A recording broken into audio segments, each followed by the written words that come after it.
함께 기도하겠습니다. 하나님 아버지, 이 영상을 시청하시는 모든 분들이 하나님의 진리의 말씀을 제대로 알고 거짓 선지자들의 가르침을 분별할 수 있도록 은혜 베풀어 주시기를 원합니다. 하나님께서 지혜를 주시고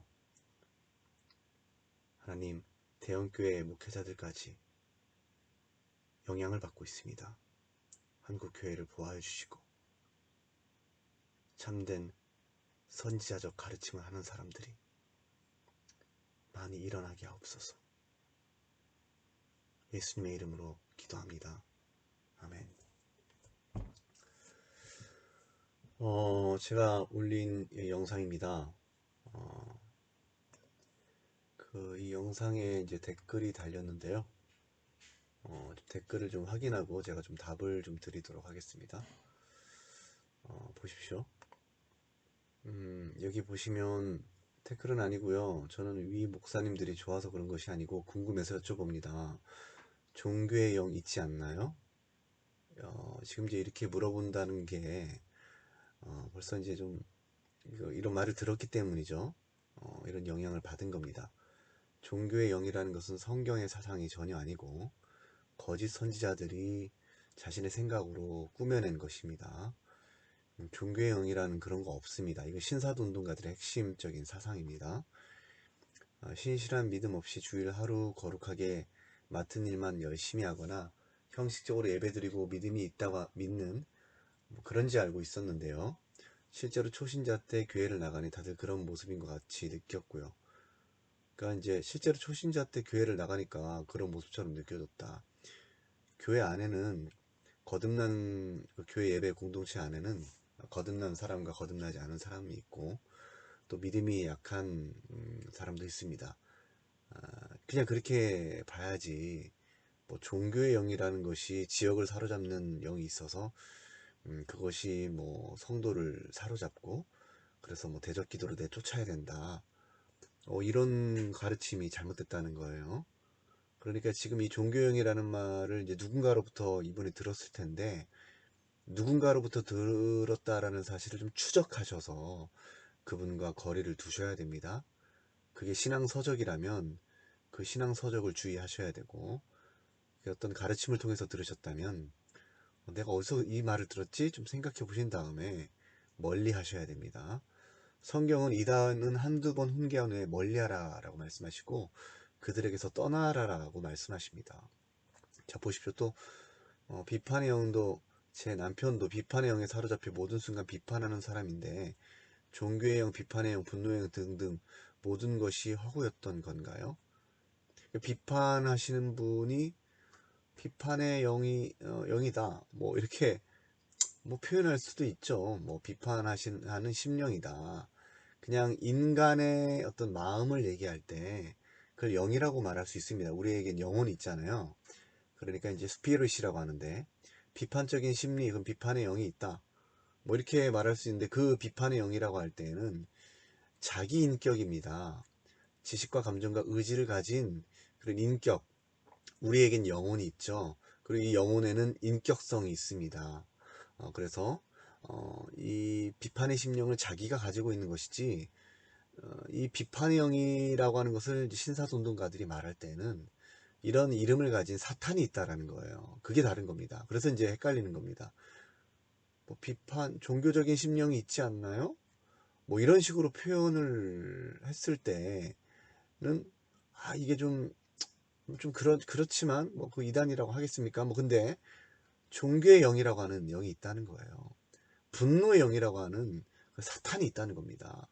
그리고 이들이 이렇게 말하는 근거는 성경에서 난 것이 아니고 그들이 들었다고 하는 음성이나 환상이나 어떤 감동이나 깨달음에서 왔다라고 하는 거예요. 거짓 계시입니다. 이거를 좀 이해할 필요가 있습니다. 이것을 명확하게 좀 이해를 하셔야 됩니다. 자, 유기성 목사라고 하는 사람이 비판의 영을 어떻게 말하는지 좀 보겠습니다. 자, 여기 보시면 유기성 목사라고 하는 사람이 말하는 영체 개념입니다. 뭐 가난의 영이라는 말, 거지의 영, 거짓의 영, 뭐 고아의 뭐 심리, 그 다음에 대적의 영, 두려움의 영, 무질서의 영. 이렇게 많은 영들을 얘기하고 있습니다. 이게 음성을 뭐 감동을 받았다고 하면서 깨달았다고 하면서 이런 말을 계속 하고 있는 겁니다. 이게 이제 신사도 운동가들이 퍼뜨리는 사상이에요. 성경에 이런 게 없습니다. 이런 개념이 아니에요. 어떤 영체 개념, 악한 영의 이름이 있다라는 거예요. 그래서 잘못된 겁니다. 계속해서 보면 보십시오. 자, 이런 것들이 있다고 하는데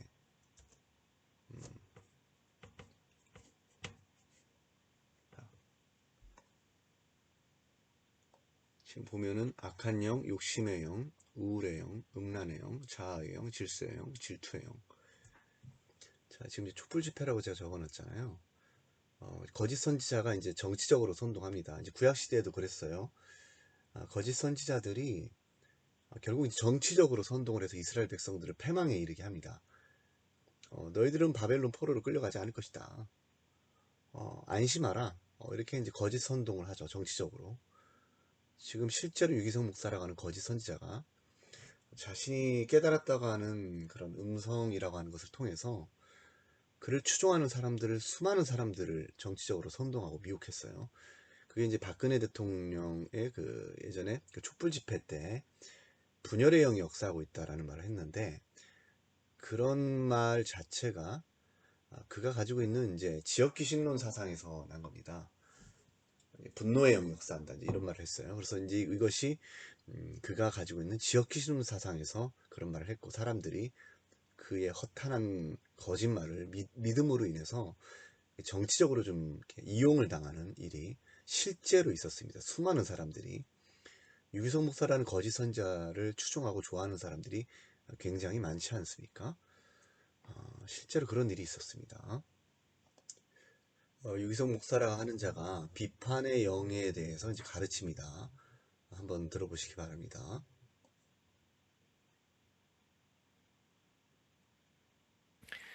저는 겉으로는 굉장히 온화한 성격인 것처럼 보이지만 마음은 굉장히 까칠한 사람입니다.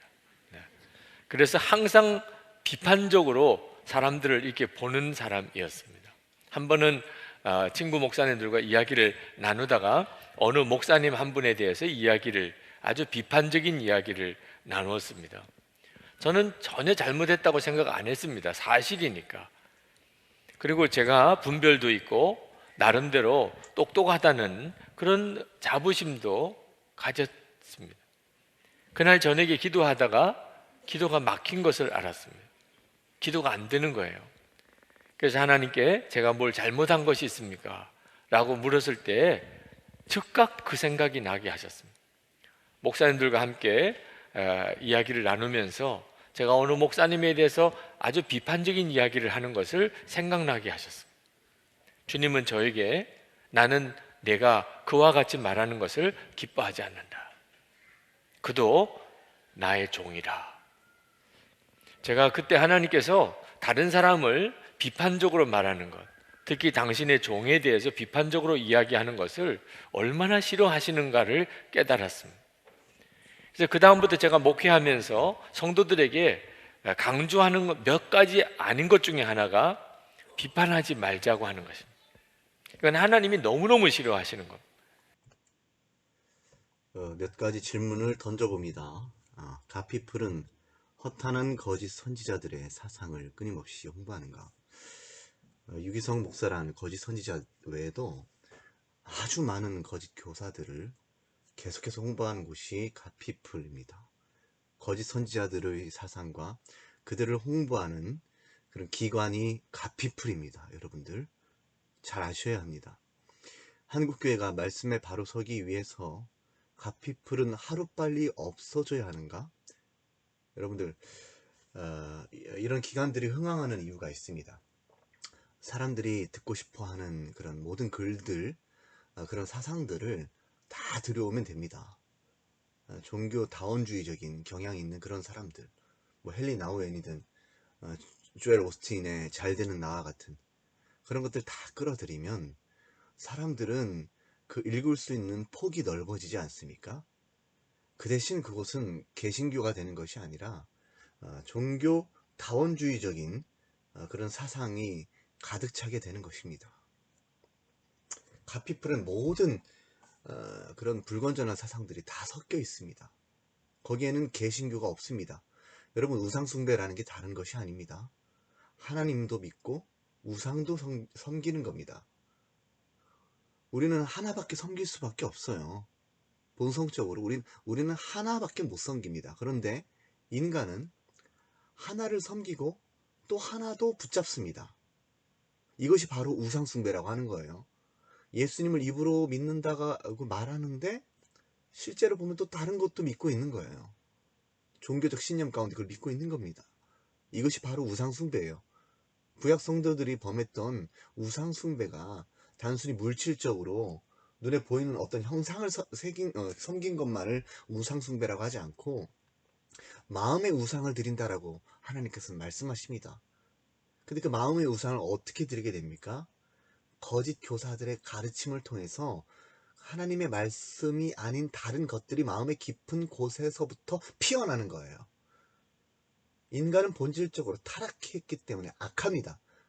그 악한 마음이 거듭나지 않고 새 마음으로 창조되지 않으면 그 거짓 교사들이 은근히 세상적인 가르침으로 충동할 때에 자신의 그 악한 마음, 세상을 사랑하는 마음이 그들의 가르침을 붙잡게 되는 겁니다. 자, 예수님께서 이렇게 말씀하십니다. 모든 사람이 너희를 칭찬하면 화가 있도다. 모든 사람이 너희를 칭찬하면 화가 있도다. 그들의 조상들이 거짓 선지자들에게 이와 같이 하였느니라. 유기성 목사라고 하는 자, 조영기 목사라고 하는 자, 얼마나 많은 칭송을 얻습니까? 얼마나 많은 사람들이, 얼마나 순진한 사람들이 그를 칭찬합니까? 거짓 선지자들이 그런 대접을 받는다라는 거예요.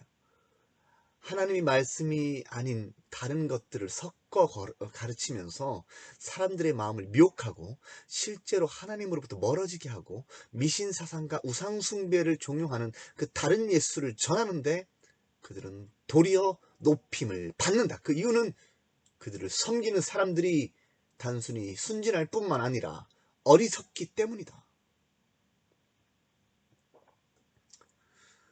내가 40년 동안 그 세대로 말미암아 근심하여 이르기를 그들의 마음이 미혹된 백성이라 내 길을 알지 못한다.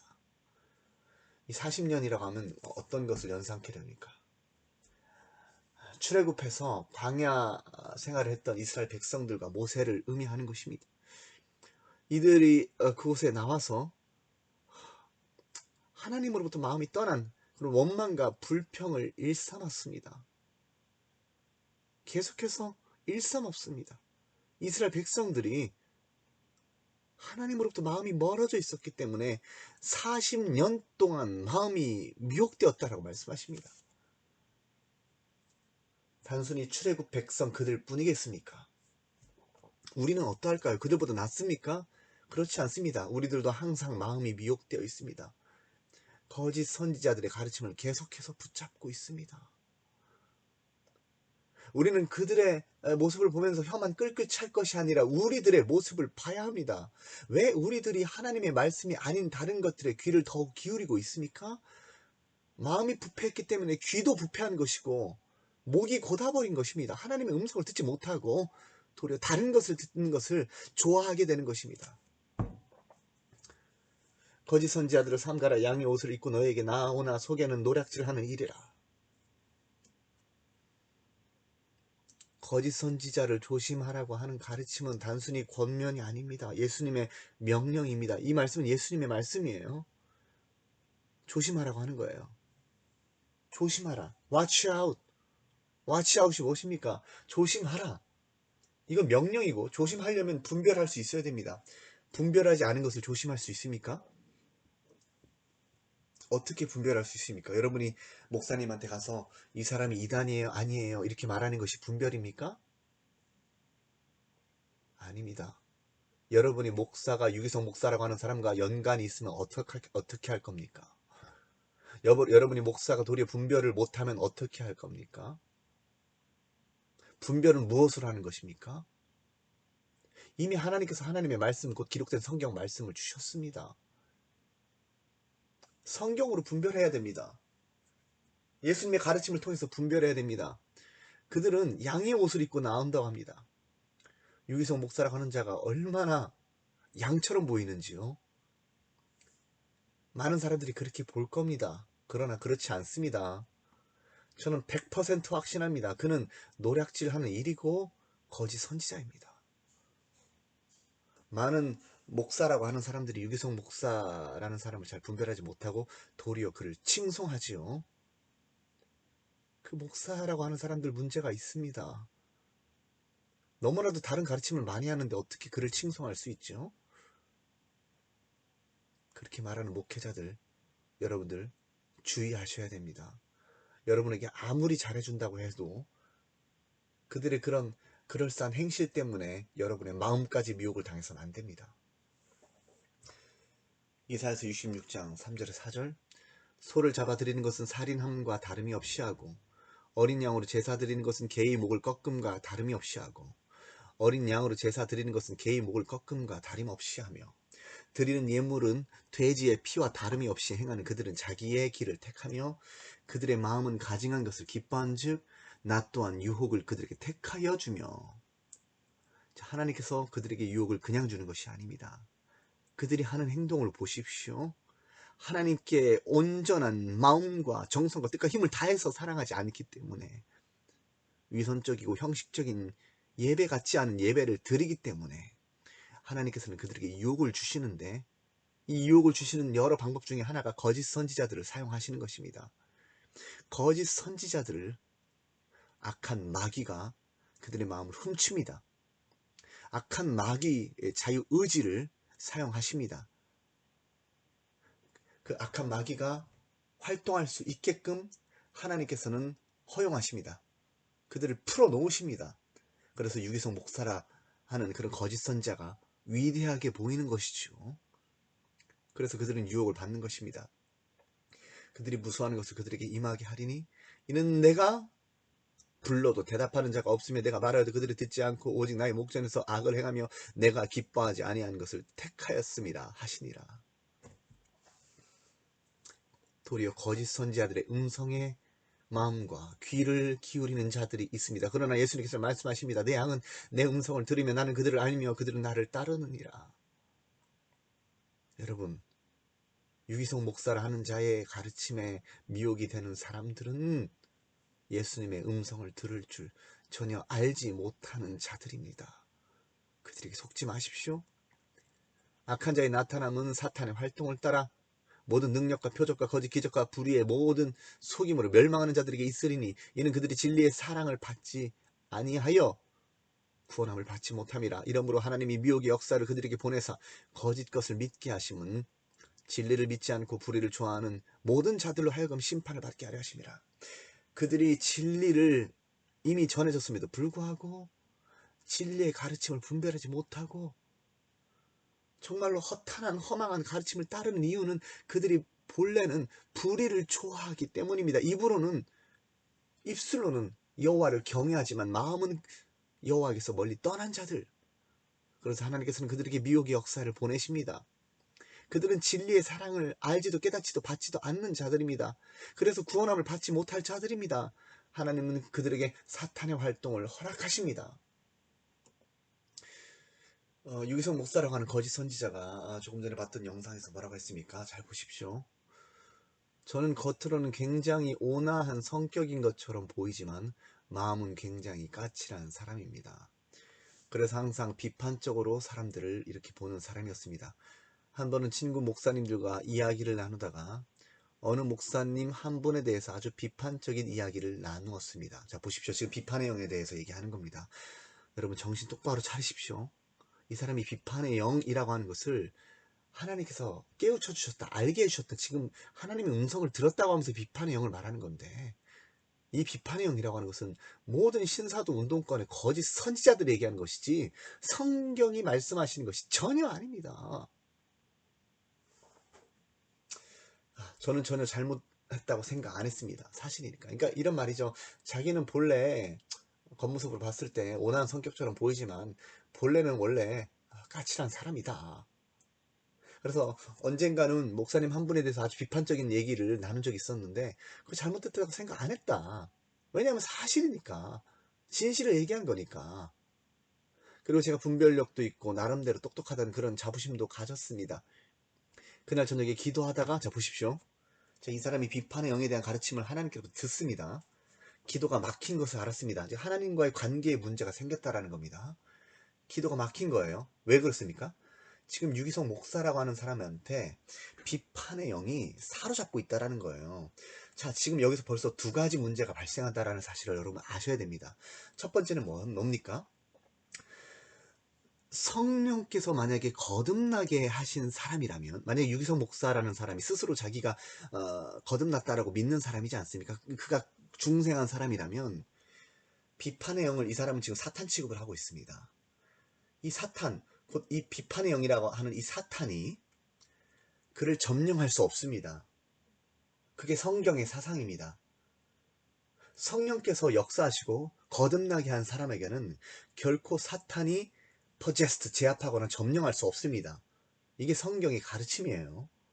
그런데 그는 지금 스스로 목사라고 하는 사람이, 자, 기도가 막혔다는 것은 비판의 영이라고 하는 그 사탄이 자신을 사로잡게 있기 때문에 실제로 기도가 끊어졌고 하나님과의 관계에서 문제가 생겼다라는 말을 하고 있는 겁니다. 이게 지금 첫 번째 문제예요. 이 첫 번째 논리를 얘기하기 위해서 어떤 걸 얘기하고 있는 겁니까? 이 사람 사상이 중요해요.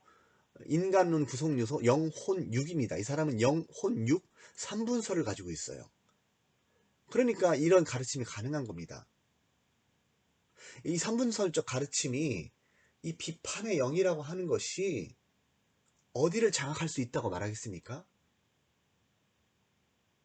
영은 보통 이제 3분설은 영은 하나님이 거하시는 처소입니다. 그러니까 죄를 지을 수 없는 기관이에요. 근데 혼이나 육 같은 경우는 사탄이 역사할 수 있는 그런 곳으로 이 사람들은 그렇게 여깁니다. 그러니까 이 3분설의 이렇게 문을 열어두게 되면 사탄이 혼 또는 육에 역사할 수 있다, 이렇게 볼 수 있는 겁니다. 자, 지금 이게 벌써 문제죠. 그리고 또 비판의 영이라고 하는 그런 사탄이 있다라고 보는 것도 문제예요. 지금 이런 여러 가지 문제가 지금 벌써 나타나고 있는 겁니다. 그래서 하나님께 제가 뭘 잘못한 것이 있습니까? 라고 물었을 때 즉각 그 생각이 나게 하셨어요. 보십시오. 자, 이 사람의 핵심 사상이 하나님의 음성은 생각으로 듣는 거라고 합니다. 생각, 상상력으로 음성을 듣는 거를 말하는 거예요. 천주교적 영성이라고 하는 달라스 윌라드나 대천도 신부 같은 사람들이 상상력으로 음성을 듣는, 그런 음성을 창출해내는 그런 방법에 대해서 아주 체계적으로 가르칩니다. 여러분들에게 기회가 되면 그 사람들의 서적을 일일이 보여드리면서 이것이 무엇이 심각한 문제인지 좀 말씀을 드리고자 합니다. 아무튼 유기성 목사라고 하는 거짓 선지자는 하나님께서 깨우쳐 주셨다는, 하나님께서 음성을 주셨다고 합니다. 보십시오. 나는 네가 그와 같이 비판하는 것을 기뻐하지 않는다. 지금 그 얘기를 하는 하나님의 음성이라고 하는 거예요. 지금 유기성 목사라고 하는 거짓 선지자가 들었다고 하는 음성이 엄청나게 많습니다. 100개도 넘을 거예요. 이 사람이 들었다고 하는 음성을 한번 다 수집해보고 싶군요. 여러분, 아브라함도 선지자지 않습니까? 아브라함이 평생 동안 하나님의 음성이나 환상을 몇 번 듣거나 보았을 것 같습니까? 실제로 몇 안 됩니다. 근데 유기성 목사라고 하는 사람은 아브라함보다 훨씬 뛰어난 사람이죠. 하나님의 음성을 밥 먹듯이 들으니까요. 이 사람 강론을 보면 평균 한 번 내지는 두 번꼴로 하나님의 음성을 듣다고 스스로 말하고 있습니다. 이 사람의 책을 보면 하나님의 음성이나 감동이나 깨우침을 받았다고 하는 것이 엄청나게 많습니다. 다 스스로의 착각이고 속이는 것이고 거짓을 행하는 것입니다. 거짓 증언하는 자는 그런 사람들은 십계명에 위배되는 일을 하고 있는 거예요. 근데 하나님의 말씀을 가지고 지금 거짓을 행하고 있지 않습니까? 이것은 엄청난 중죄입니다. 거짓 선지자들만이 행할 수 있는 거예요. 나는 네가 그와 같이 말하는 것을 기뻐하지 않는다. 이거 하나님 음성 아닙니다. 속지 마십시오. 스스로 꾸며낸 음성입니다. 그도 나의 종이라. 자, 그도 나의 종이라고요. 지금 이 유기성 목사라고 하는 사람이 비판한 사람이 누구인지 정확히 나오지 않는데, 자 이렇게 하나님의 음성을 들었다고 한번 해봅시다. 만약에 그 유기성 목사라고 하는 사람이 만약에 정말로 이 사람도 문제가 있는 사람이었다면, 불건전한 사상을 갖고 있거나 뭔가 이단적 주장을 하고 있거나 실제로 뭐 이단이라면 이런 음성을 줬다고 할 때 문제가 되지 않습니까? 왜냐하면 이 가르침에 미혹을 당하는 사람들은 유기성 목사라고 하는 사람의 가르침이 반드시 옳다고 생각할 것이고, 그가 정말 하나님으로부터 어떤 생각을, 음성을 들었다고 그들은 믿을 것이기 때문에 그 목회자가 정말로 문제가 있음에도 불구하고 하나님의 종이라고 여기게 된다라는 거예요. 왜? 하나님의 음성의 권위가 있잖아요. 유기성 목사라고 하는 사람이 이렇게 하나님의 음성을 들었다고 하니까 철석같이 믿어버리게 되는 겁니다. 제가 그때 하나님께서 다른 사람을 비판적으로 말하는 것, 특히 당신의 종에 대해서 비판적으로 얘기하는 것을 얼마나 싫어하는가를 깨달았습니다.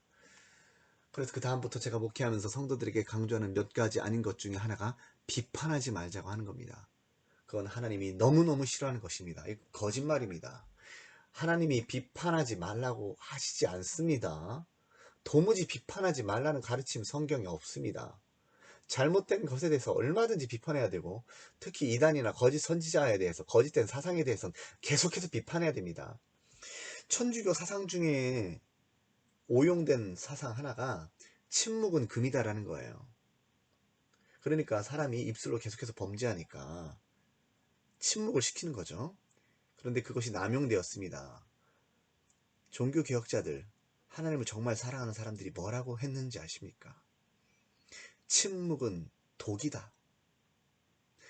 천주교가 입을 그렇게 막았습니다. 로마 카톨릭이 그렇게 면죄부 판매를 하고 헛된 연옥 사상을 퍼뜨리고 교황권을 높이고 마리아를 숭상하고 중보 그 공동 중보 기도자로 중보자로 내세우면서 사람들을 속였습니다.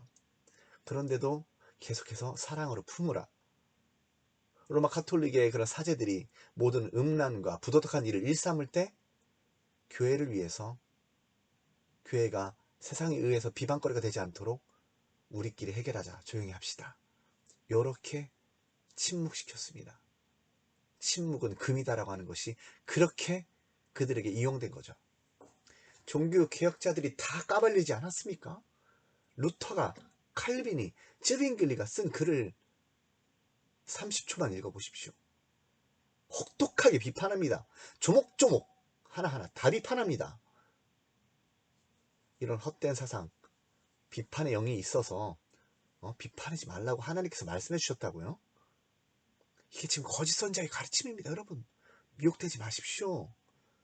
하나님의 말씀을 가지고 우리는 분별하고 잘못된 것에 대해서 비판할 줄 알아야 됩니다. 예수님께서도 말씀하셨죠. 너희가 옳은 것을 판단하지 아니하느냐? 다른 성경에는 이렇게 기록되었습니다. 너희가 천사도 판단할 줄 알지 못하느냐? 영을 믿지 말고 오직 영들이 하나님께 속하였다. 분별하라. 진리의 말씀을 옳게 분별하라라고 말씀하십니다. 이런 헛된 가르침에 속지 마십시오. 유기성 목사라고 하는 사람의 가르침은 이런 가르침이 계속 나옵니다. 한두 번이 아니에요. 단순히 말실수가 아닙니다. 여러분, 비판의 영을 조심해야 합니다. 이게 다른 강론입니다. 다시 말하면 비판의 영입니다. 여러분들이 청년들이기 때문에 여러분들은 이 비판의 영의 정체에 대해서 정확하게 알 필요가 있습니다. 이 비판의 영의 실체를 깨닫기가 참 어려운 것이 의로운 일을 하고 있다고 생각을 해요. 이게 모든 이단자들의 논리입니다. 이단들이 항상 어떤 이단성 문제가 대해서 이단 연구가들이나 이제 어떤 목회자들이 이제 이단성 문제를 삼을 때에 비판하지 말라고 항상 얘기합니다. 비판하지 말라. 이런 식으로 얘기해요.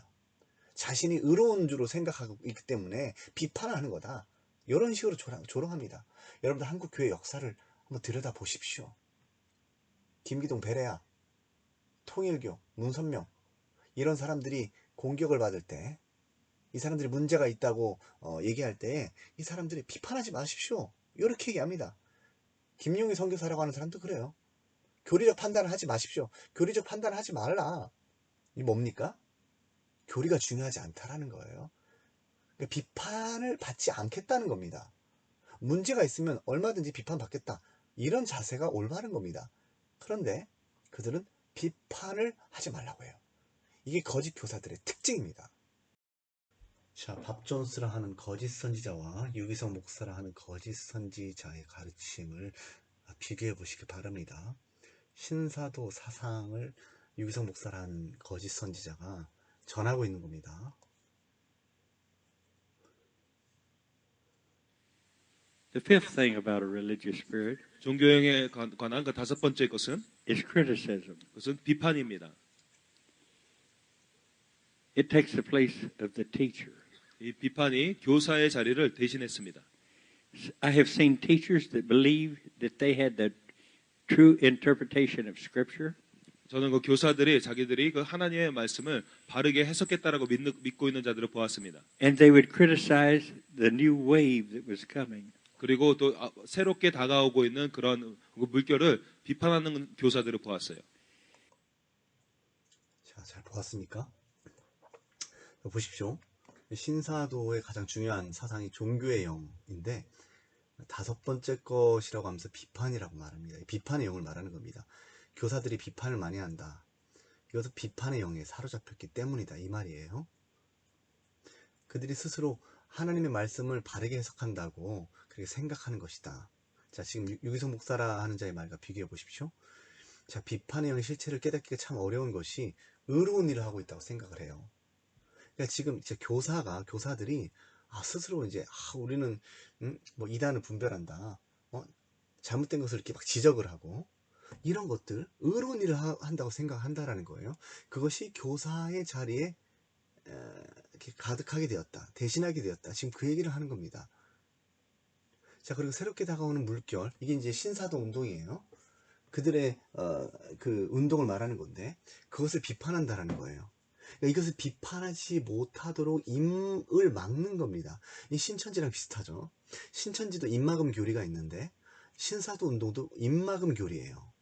비판을 하면 악령에 사로잡힌 자처럼 색안경을 끼고 보게끔 만드는 겁니다. 유기성 목사라 하는 자의 가르침에 길들여지면 누군가가 이렇게 비판을 했을 때 저 사람 비판을 너무 심하게 해.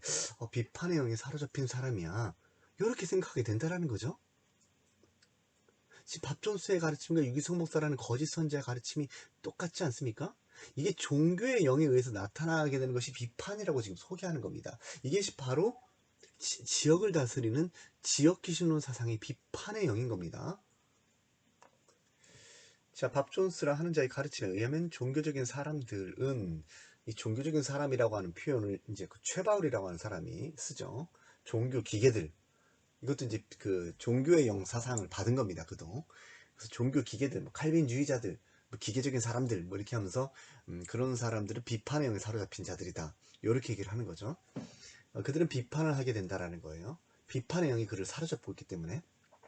즉 이들의 가르침에 의하면 정통적인 굴레에 속박되어 있는 종교적인 사람들은 실상 악한 영인 종교의 영에 사로잡혀 있다는 거예요.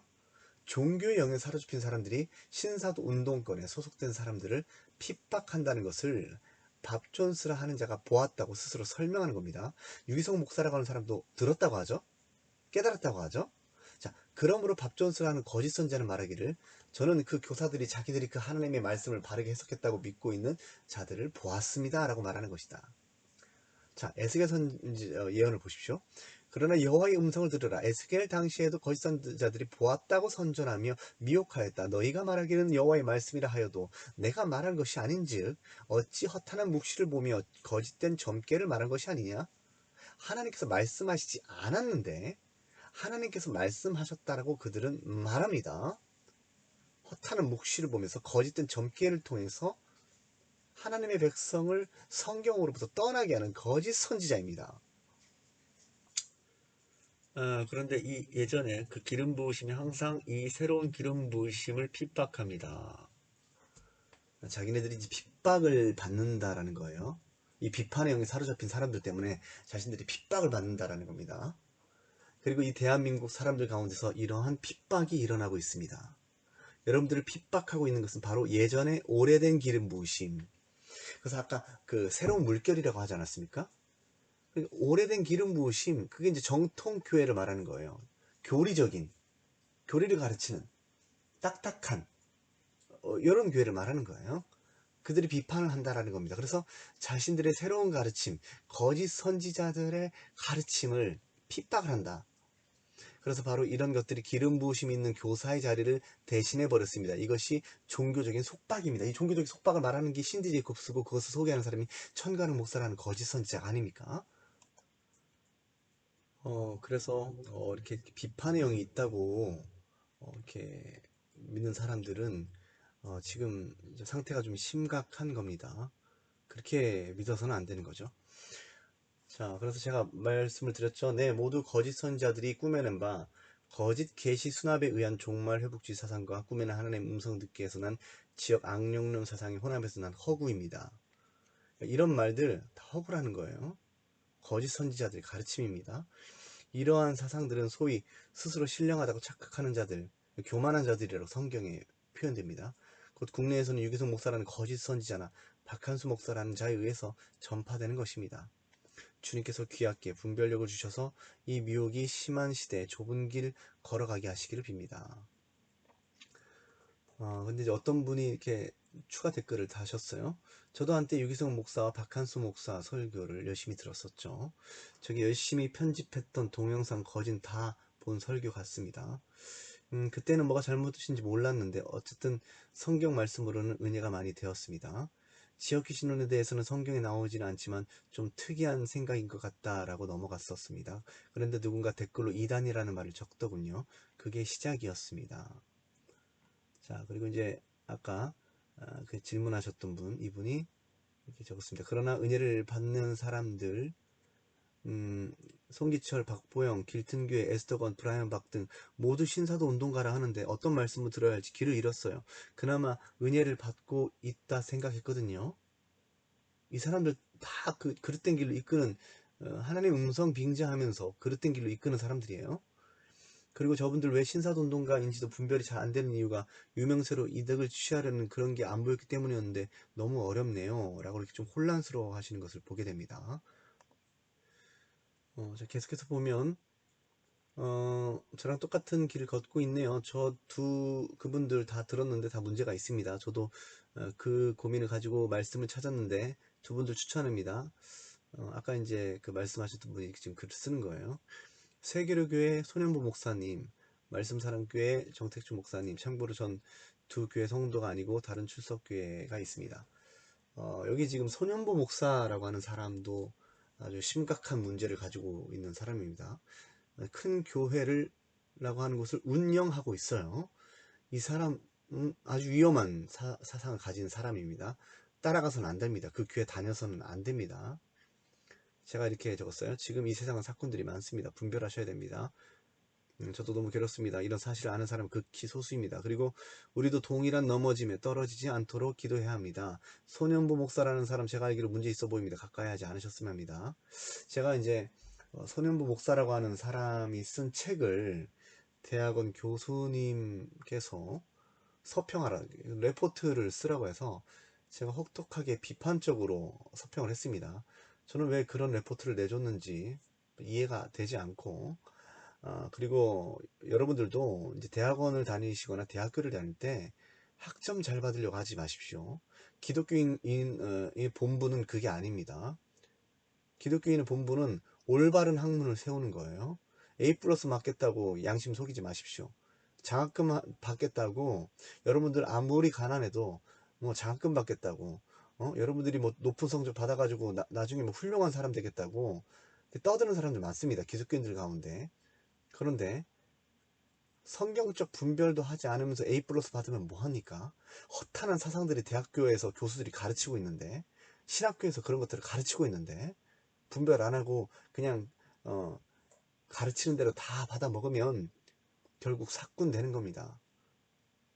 지금 보수적인 그런 대학원이라고 하는 곳에서도 이단자들이 가르쳐지고 있어요. 제가 나중에 다 드러낼 겁니다. 아주 위험해요. 그분들이 다 전도사가 되고 목사가 되고 다 되는 겁니다. 허탄한 사상을 받아서 비판적으로 분별적으로 분별해서 그걸 받지 않고 결국 예수님께서 말씀하신 그 사꾼의 길을 가는 거예요. 자, 그래서 이제 이분이 묻습니다. 어떤 점이 문제인지 좀 알려달라고. 처음에는 이분이 구구 색깔이 있고 정강훈 목사를 지지해서 이단이구나 했는데 우연히 이분 간증을 보고 설교를 많이 들어봤는데 신사도적인 사상은 없고 굳이 문제를 삼는다면 직통 계시인데 하나님이 인격적인으로 계시를 할 수 있는데 직통 계시를 성경보다 우위에 두면 이단으로 보고 있는데 하는 일이 다 하나님의 선한 이름으로 판단할 게 없어 보입니다. 이분은 이제 피상적으로 알고 있으니까 뭐 이 정도 얘기하시는데 심각한 문제들이 있습니다. 제가 이제 좀 보여드릴 거예요. 요즘에는 세계로 교회보다는 북한 선교 쪽을 보고 있는데 최강선 선교사 밑에 성경 통독반의 소속 목사님들 간증과 설교를 보고 있는데 나래TV나 노원 한나라 은혜교회 김성근 목사님 설교를 주로 듣고 있습니다. 근데 탈북 간증을 보면 기적과 이적이 있던데 여기도 직통계시로 볼 수 있는 내용이 있는데 이 사람들이 열매를 보면 이단으로 볼 수가 없을 것 같은데 여기는 어떤 것 같나요? 라고 이렇게 저에게 물어봅니다. 나래TV 노원 한나라 은혜교회 김성근 목사님 그리고 뭐 기적과 이적이 일어난다. 이 부분에 대해서는 제가 좀 확인을 나중에 한번 해보겠습니다. 제가 이 부분은 잘 모르고 아무튼 소년보 목사라고 하는 사람, 정강훈 목사라고 하는 사람 다 문제가 심각한 사람입니다. 자 보시면은 목사님 전도가 너무 쉬워요. 그래서 이 책이 나왔어요. 이 책을 교수님께서 이제 서평을 하라고 했는데 아주 위험한 책입니다. 이것을 보고 그 전도사님들이 어떻게 서평을 했는지 좀 궁금하네요. 물론 좀 비판적으로 서평하신 분들도 있을 겁니다. 그러나 아주 위험한 책이고 그냥 거의 이단과 다름이 없습니다. 이 정도면 다른 예수예요. 이런 거 따라가면 망하는 겁니다. 여러분들 인터넷에 책 소개하는 거는 다 좋게 소개하죠. 보십시오. 부흥 폭발한다고 하지 않습니까? 사람이 많으면 부흥입니까? 아니죠. 성경에 부흥이라고 하는 용어를 연구를 하면 단순히 사람이 많이 바글바글 모인다고 해서 부흥이 아닙니다.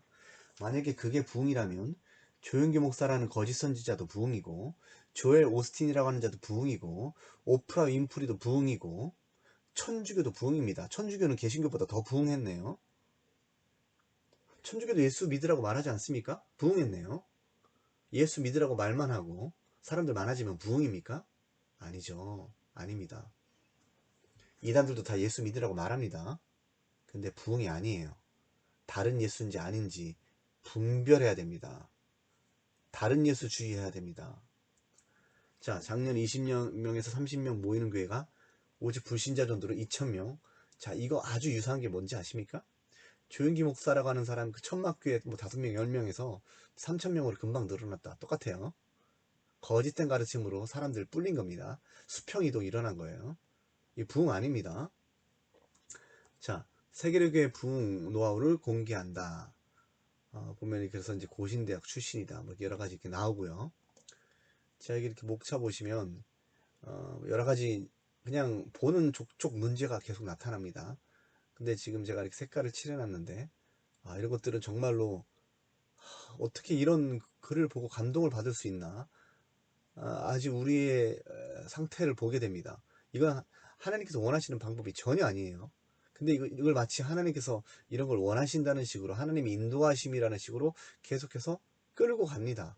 이렇게 미혹을 당하는 거예요. 구체적으로 이제 제가 글을 쓴 것을 좀 보여드리겠습니다. 자, 전도학, 가제물, 목사님, 전도가 너무 쉬워요. 깨달은 점.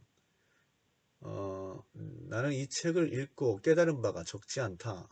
그것은 이와 비슷한 분위기를 가져다 주는 책들을 과거로부터 여러 번 읽어오며 느끼는 것이지만 이 책 또한 내가 봐왔던 성경적이지 않아 보이는 여느 책들과 별다를 바 없다는 사실이다. 나는 이 책이 내가 알고 있는 진리 지식과 많이 다르다고 생각되어지므로 다소 비평적 관점에서 과감하게 서평하려 한다.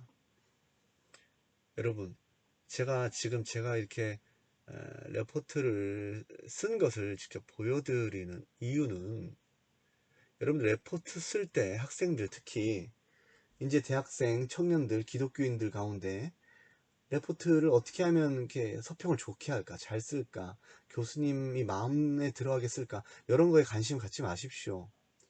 기독교인들이 할 일이 아닙니다. 그거 다 쓸데없는 짓이에요. 여러분들이 성경적 가치관과 명확한 분별력을 가지고 책에 대해서 평가해야 됩니다. 적지 않은 많은 책들이 반성경적이고 비성경적이에요.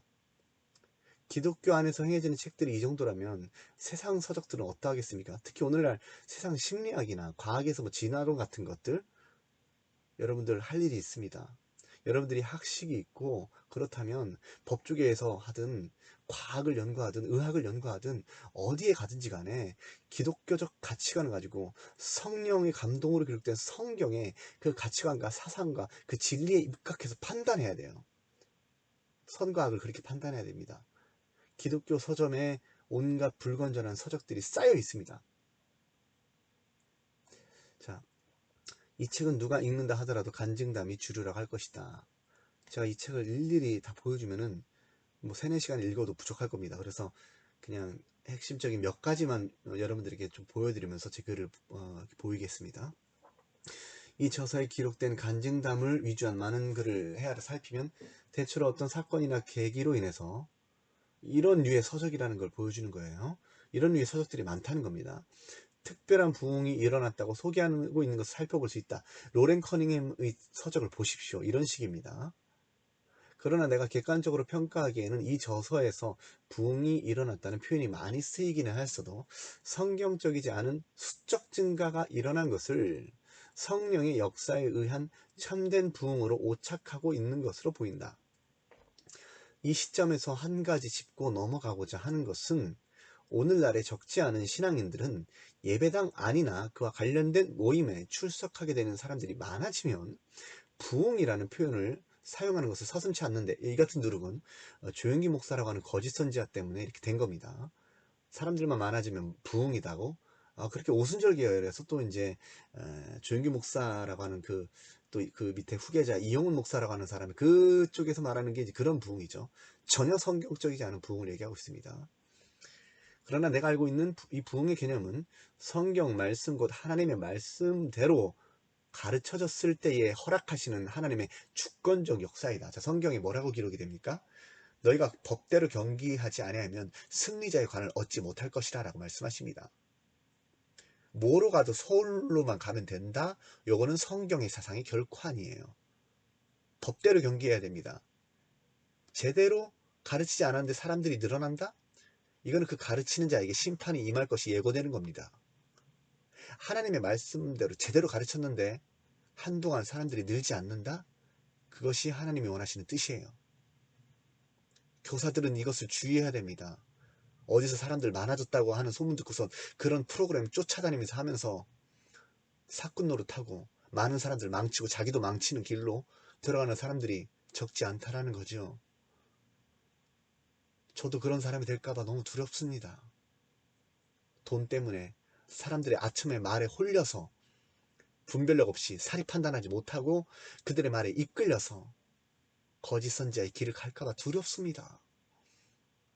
여러분들, 그런 목회자들 주의하시고 그런 성도들을 주의하시기를 바랍니다.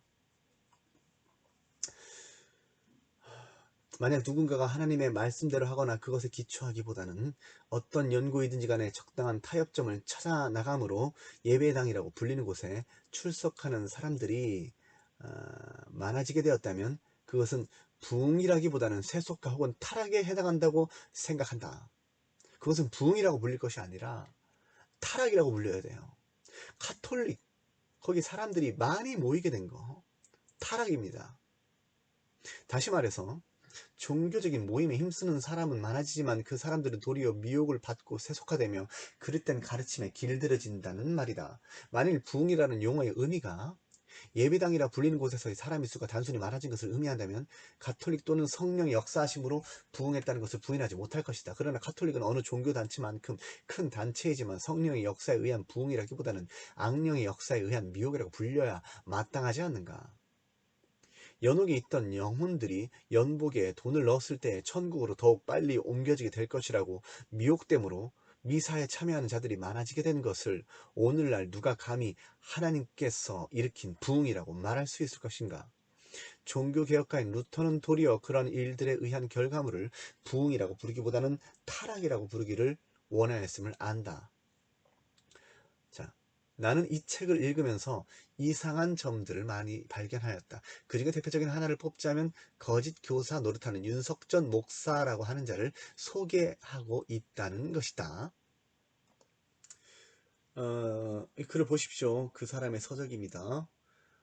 체험담이라고 하는 것들 적혀져 있는데 이 모든 서적들, 가피풀 규장, 이용규 선교사, 박한수 목사라는 사람, 이 사람들이 다 소개하는 사람들은 불건전한 인사들인데 그 불건전한 인사들을 통해서 뭐 사람들이 많아졌다. 성령이 역사하신다. 계속해서 선전되는 것이죠. 자, 대충 보시면 내용은 이렇습니다. 자, 여기 보면은 이제 서정희 씨와 서세현 씨가 나오죠. 자, 서세현이라고 하는 사람이 제가 알기로는 뭐 내적 치유 혹은 가계조절원 사상의 영향을 받았고 제대로 배워서 목사가 된 사람이 아니었습니다. 그래서 이제 문제가 크게 터졌죠. 알고 있는 분은 아실 것입니다. 제가 이 서세현 씨에 대한 것들은 제가 나중에 또 올리겠습니다. 자, 서정희 씨와 서세현 씨가 함께 했다. 쫙 달라붙는 바지를 입고 온 서세현 씨가 이렇게 묻는다. 아, 강도사님, 이 사람 촌에서 기가 차네. 우리에게 살해할 돈 있어요? 그에 다 팔아도 안 되겠는데 우리가 클럽에 가서 1시간만 뛰면 3천만 원 이상 받아요. 그런데 촌에서 돈도 한 푼도 없어 보이는 사람이 그렇게 끈질기게 전화를 해요. 돈 있어요? 없는데요. 기가 죽어있자 웃으며 이렇게 말했다. 농담이에요. 이 촌에 무슨 돈이 있겠어요. 저녁이나 줘요. 자, 저녁을 먹은 후 간증 집회를 가졌는데 서정희 씨가 간증을 마치기도 전에 서세현 씨가 강대상으로 나와서 기대하지도 않은 간증을 해줬다. 순식간에 회중을 웃기고 울리고 참으로 감격스러운 시간이었다. 회중을 웃기고 울리면 감격스럽습니까? 예배당은 코미디언들이 득을 대는 곳이 아닙니다. 하나님의 어미롭고 엄중하고 거룩한 말씀이 하나님 앞과 사람 앞에 선포되는 곳이 예배당입니다. 희희낙낙거리는 곳이 아니에요. 여러분, 장경동 목사라고 하는 사람도 주의해야 됩니다. 그 사람도 참 염려가 됩니다. 뭐 이단 연구가 가운데 좀 그 분에 대해서 좀 우려하는 분이 있고 저도 그렇습니다. 그 사람이 왜 송기철 장로라고 하는 사람과 함께 그런 허탄한 그런 강론을 할까요? 왜 오륜교회 김은호 목사라고 하는 사람과 함께 연합 집회 같은 것을 할까요? 왜 쓰러뜨리는 그 사역을 하면서 그 공통 분모를 가지고 송기철 장로라고 하는 사람과 함께 그런 일을 할까요? 너무 우려스럽지 않습니까? 그러면서 사람들을 웃기고 울립니다. 그리고 그 사람의 입에서 나오는 말들이 경박스러운 말들이 많이 있습니다. 너무 우려됩니다. 여러분들 주의하십시오. 교회에서 웃기고 울린다고 해서 참된 교회가 아니에요. 그렇게 해서 사람이 늘어난다고 해서 그게 부흥입니까? 개그 콘서트에 사람들이 모여들죠. 왜 모여듭니까? 웃기기 때문이에요. 저급한 농담을 하고 음담패설을 해도 사람들은 웃습니다. 사람의 타락한 본성을 자극시켜주기 때문에 사람들은 웃는 거예요. 그리고 그곳에 모여들게 되어 있습니다. 교회가 그렇게 사람을 끌어모아서는 안 되는 거예요.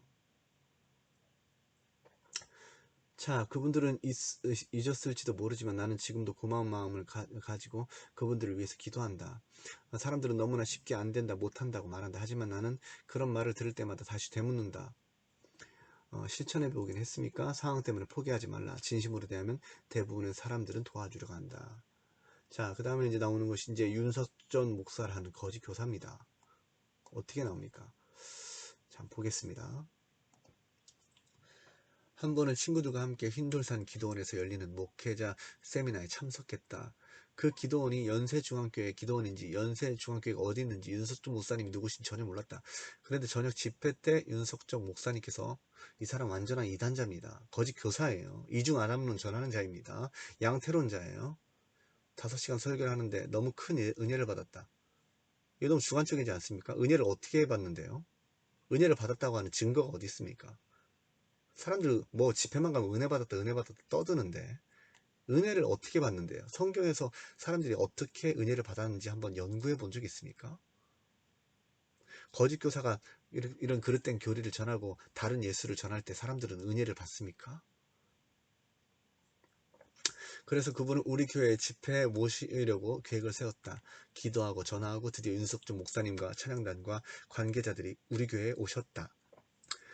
열정을 다하는 설교 수십 명이 최선을 다하여 드리는 찬양, 게다가 우리 교회에 부담을 주지 않으려고 쌀 한 톨씩 하나 모두 직접 준비해서 손수해드렸다 뿐만 아니라 윤석준 목사님은 교회당 안창고방에서 주무셨고 집회를 마치고 돌아가실 때에도 일체 사례를 받지 않으셨다. 그 모습을 뵈면서 나도 그날 이후 지금까지 어디를 가서 무슨 집회를 하든지 세미나를 인도하든지 사례를 받지 않는다. 심지어 외국에 가서 집회를 할 때도 모든 비용을 우리 교회에서 다 부담했다.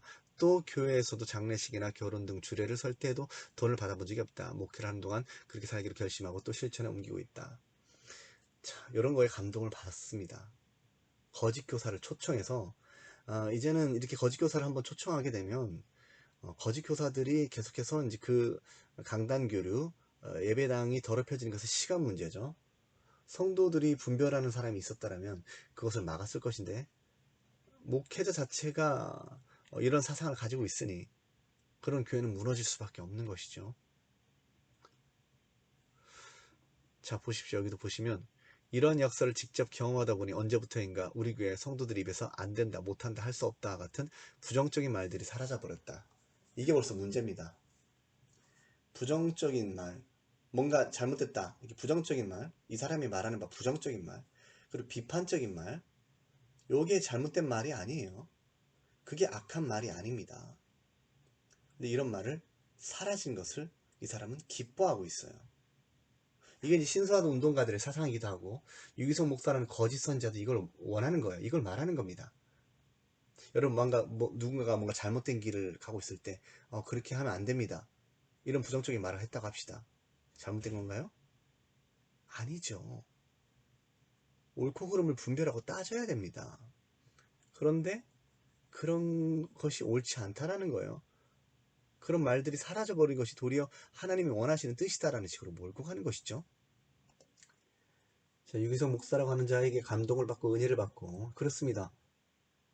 자, 그에 대해서 거짓 교리를 전수하는 자 혹은 불경건한 자로 소개되기보다는 도리어 이 책의 저자에게 큰 은혜를 끼친 사람으로 소개되고 있다는 것이다. 그러나 윤석전 목사라고 하는 자는 이미 오래전부터 심각한 이단성을 가지고 있는 사람으로서 전형적인 양태론 자이며 이중 아랍론을 전하던 자이며 말씀 영 동일시론 사탄 성도 장악론, 이것도 이제 그 신사도 운동가들의 사상과 유사합니다. 네피렘 사상의 왜곡 등을 전하는 사람이다. 참된 전도와 부흥을 강조하고자 하는 이 책에서는 어째서 이와 같은 사람이 호평되어야 할까 깊은 생각을 하게 만든다. 그러나 심각한 문제를 가진 강론자가 저자에 의해 호의적으로 언급된다고 해서 본인이 색안경을 끼고 이 책을 볼 필요는 없다고 본다. 저자의 실수와 오착이 개입된 것일 수도 있지 않겠는가. 그러나 나는 깨달은 점을 기술하기 위해서 이 책의 사상에 대한 객관적인 평가를 해야 하는 현실이다. 이에 대하여 나에게는 객관적 기준이 되는 성경이 있으므로 그 성경 곧 하나님의 말씀을 통해서 이 책에서 드러내는 숱한 간증담들이 성경의 사상에 기초하고 있는지 살펴보고자 하는 것이다. 우선적으로 쓰자면 나는 이 책의 저자가 하나님의 교회를 헤아르는 악의적인 목적을 가지고 썼다고는 생각하지 않는다. 이제 이단에 빠지는 사람들, 거짓 교리를 전수하거나 가르치는 사람들이 모두 악의적인 목적으로 그런 일을 하는 것이 아닙니다. 그도 미혹되었기 때문입니다. 성경은 미혹이 돼서 기록이 되죠. 자신은 잘하고 있다고 생각하는데 실제로는 하나님의 말씀을 어그러뜨리고 변하게 하는 것이죠. 신천지에 빠지는 사람들, 하나님의 교회에 빠지는 사람들, 여호와의 증인들 다 마찬가지입니다. 처음에는 자기가 잘해보려고 한다고 하면서 진리를 전한다고 한다고 하면서 도리어 왜곡된 길로 나아가는 것이죠. 신천지의 경우도 선의 목적을 가지고 그릇된 길로 가르침을 전하거나 혹은 거짓을 행하는 경우가 비일비재하다. 물론 신천지와 비교할 바 되지 않겠지만 이 책에서 성경적이지 않아 보이는 사상들이 내 눈에 덜어 보인다는 것은 안타까운 일이다. 그러므로 나는 이 책에 기록된 간증담에서 문제가 된다고 생각되는 몇 가지 부분들에 대해서 짚어보고 사색을 하고자 한다 라고 썼습니다. 첫째는 교회의 장로님들이 토론을 하다가 논란이 있게 될 때에 목사의 의견을 따라가는 것이 옳다는 듯이 설명되는 것은 매우 위험한 발언으로 보인다는 것이다. 이 소년보 목사라고 하는 사람이 그런 말을 썼습니다. 아주 위험한 사상이죠. 자, 각주 2번을 보면은 뭐라고 기록이 됩니까? 자, 154페이지에 이렇게 기록이 됩니다. 제목은 하나님이 세우신 권위에 순종하는 성도입니다. 자, 앞에 언급한 것처럼 우리 교회는 담임 목사와 함께 1년 6개월 과정의 제자 훈련과 6개월 과정의 사역 훈련을 받지 않으면 안수 집사, 권사, 장로로 세우지 않는다. 추천 자체가 되지 못한다. 지금까지 우리 교회에서 직분자로 추천받은 사람 가운데 떨어진 성도는 한 사람도 없었다. 우리 교회에서 직분자로 추천받은 자는 100% 세워졌다. 하지만 직분자로 추천을 받기 위해서는 반드시 담임 목사님과 성경 공부를 해야 된다. 자, 보십시오. 자, 이단들, 거짓 교사 노릇하는 자들은 이런 성경 공부하면 이거 잘하는 거 아니야? 우리는 이렇게 생각하지만 이 성경 공부를 통해서 걸러냅니다. 올바른 신학적 관점을 가지고 있고 제대로 된 관점을 가지고 있는 사람들을 걸러내고, 도리어 목회자의 말을 잘 따르고 비판하지 않는 사람들은 세웁니다. 지금 소년부 목사라고 하는 사람이 가르침이 전형적으로 그런 가르침이에요. 목회자도 얼마든지 잘못될 수 있고 잘못된 발언을 할 수 있죠. 그런 것에 대해서 비판을 하지 못하게 하는 것이 카톨릭이고, 그리고 그게 목사교입니다. 목사교. 그렇게 하는 데는 이유가 있다. 사실 교회 안에서 주장되는 말들을 들어보면 다 옳다. 그런데 다른 조직들과는 달리 교회는 옳은 것보다 더 중요한 것이 있다. 교회 안에서 성도들마다 생각이 다르다 보니 옳고 그름의 문제가 아닐지라도 중론이 생길 수 있다. 하지만 이 모든 것들의 최종 결정은 담임 목사가 내려야 한다. 자, 여기서 이제 미혹이 시작되고 있는 겁니다. 담임 목사가 거짓 교사이거나 이단일 경우에 최종 결정권이 목사에게 있다면 어떻게 됩니까? 자, 그래서 장로들이 중요한 겁니다. 그리고 성경을 따라야 되는 겁니다. 지금 이 사람의 가르침을 보면 성경을 가지고 옳고 그름을 따져야 된다. 이런 관점이 아니라 뭔가 의견 충돌이 생기면 목사의 말을 무조건 따르는 게 옳다라는 식이에요. 한번 보십시오. 다른 주장이 옳을 수도 있고 그 주장대로 할 수도 있겠으나 모든 방법을 다 해볼 수는 없는 일 아닌가. 그러기에 담임 목사가 기도하고 응답받은 방법을 따르다 보면 교회는 든든히 세워져 갈 것이다. 그 교회를 위하여 세운 사자를 통해서 일하시는 것, 이것이 하나님이 일하시는 방법이기 때문이다. 이러한 질서가 제대로 서지 않으면 교회의 힘은 분산되고 능력은 사장된다. 교회 건축을 할 때 담임 목사의 의견을 가볍게 여기고 교회를 세우는 것을 본 적이 있다. 물론 목회자가 교회 건축의 전문가는 아니다. 하지만 그렇다고 해서 목회자의 의견을 무시한다면 하나는 알고 둘은 모르는 발상이다. 담임 목사는 남들이 보지 못하는 것을 보고 알지 못하는 것을 생각한다. 지금 어떤 의미에서 이런 얘기를 하는 겁니까? 담임 목사가 과연 다 그럴까요? 조용기 목사라고 하는 거짓 선지자가 적지 않은 목회자들을 그냥 검증 없이 그냥 세워버립니다. 성경적 지식이 없고 하나님을 제대로 알지 못하는 사람들이 목회자로 세워지죠. 근데 그런 목회자들도 남들이 보지 못하는 것을 볼까요? 아니요. 일반 성도들이 더 잘 봅니다. 그들은 맹인이라고 하죠, 예수님께서. 그때 당시 바리새인들, 본다고 하는 자들이 더 보지 못한다고 하시잖아요. 담임 목사가 본다라는 말은 어디서 오는 것이죠? 반드시 그렇지 않습니다. 근데 왜 담임 목사라고 하는 걸 이렇게 높일까요? 자기가 담임 목사이기 때문이 아닙니까? 예배, 집회, 공연, 어르신들의 자리 배치는 어떻게 하는 것이 좋겠다. 어떤 동선으로 식당을 가는 것이 좋겠다. 어떻게 하면 말씀에 더 잘 집중할 수 있을까. 지금 이런 부수적인 것을 예로 들면서 말을 꺼내는 것 자체가 벌써 지금 논점 이탈하는 겁니다. 지금 이런 문제가 중요한 게 아니에요. 자, 이런 목회자의 뜻을 무시하고 교회를 건축하여 후회하는 교회들이 얼마나 많은지 모른다. 자, 여기서 헛된 사상들이 나옵니다. 우리 교회 장로님들은 다양한 의견을 놓고 토론을 충분히 하다. 하지만 마지막으로 담임 목사가 한 가지로 정리하지 않으면 그 자리에서 논란을 끝맺는다. 이건 자랑이 아니에요.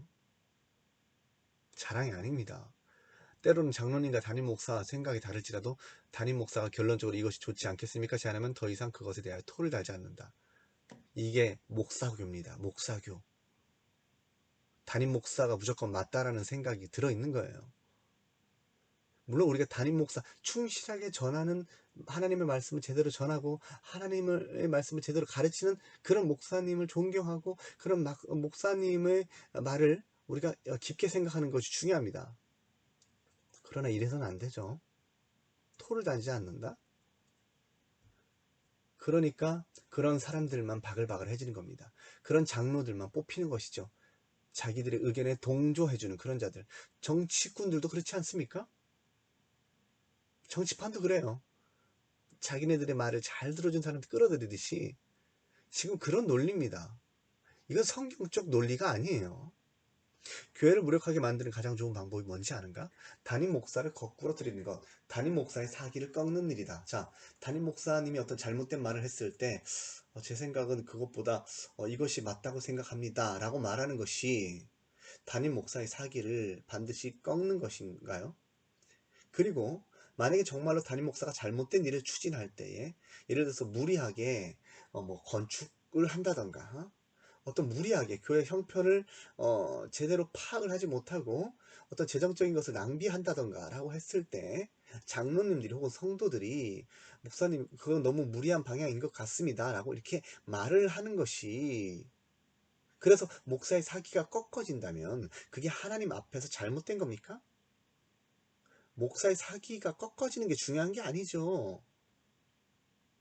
목사는 언제든지 자기를 사기가 꺾이는 한이 있더라도 성경적인 방법, 하나님께서 옳게 생각하시는 방법을 추구하고 따를 생각을 해야 됩니다.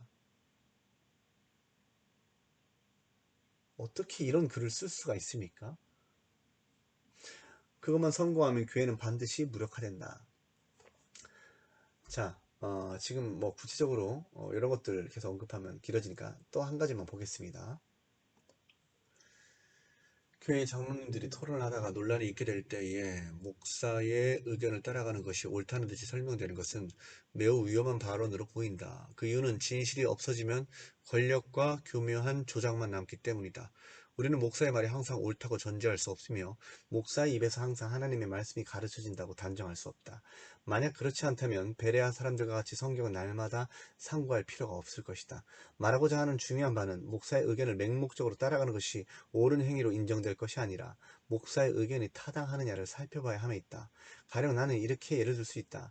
오늘날 동성교접 행위를 하는 것이 죄가 아니라고 말하는 목사들도 있어요. 그러나 하나님과 성경을 사랑하는 장로들은 그러한 목사들이 그랬던 발언에 반대할 수 있어야 하며, 그들의 그릇된 선동이 비판을 할 수도 있어야 하며, 또한 그렇게 해야 한다. 혹은 오늘날 교회에서 목사가 교회 강사를 초청할 때에 불건전한 사상을 가진 사람이 초청되는 경우도 상당히 있는데, 저는 그런 경우를 너무 많이 봤습니다. 특히 이제 오순절 교회에서도 어떤 목회자, 대형 교회입니다. 뭐 중소형 교회, 그런 교회에서 뭐 사람을 초청해서 강사들을 초청하는데 불건전한 인사들을 초청하는 것들에 대해서 많이 실제로 보고 들었습니다.